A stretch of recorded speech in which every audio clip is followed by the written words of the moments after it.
In this video, I'm going to show you how you can easily slow down a boomerang on Instagram.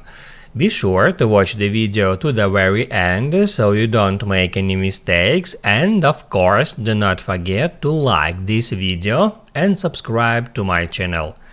So let's begin, and first off, open up Instagram app.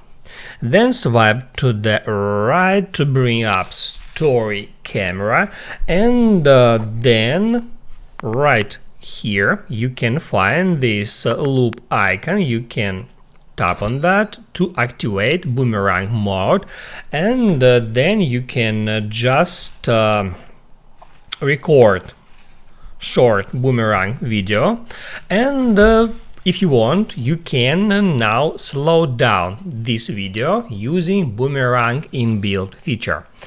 To do that, just hit right here at that boomerang icon, and that gives you some options.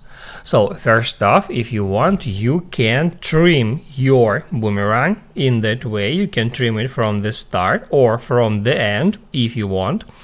And if you want to slow it down, just hit at the second icon above this bar, just like that, and that activates slow-mo.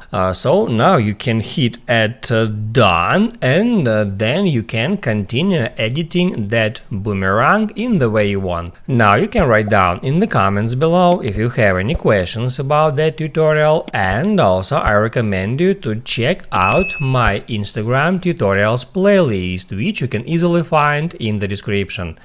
Hit the like button if you liked that video, and see you in the next one.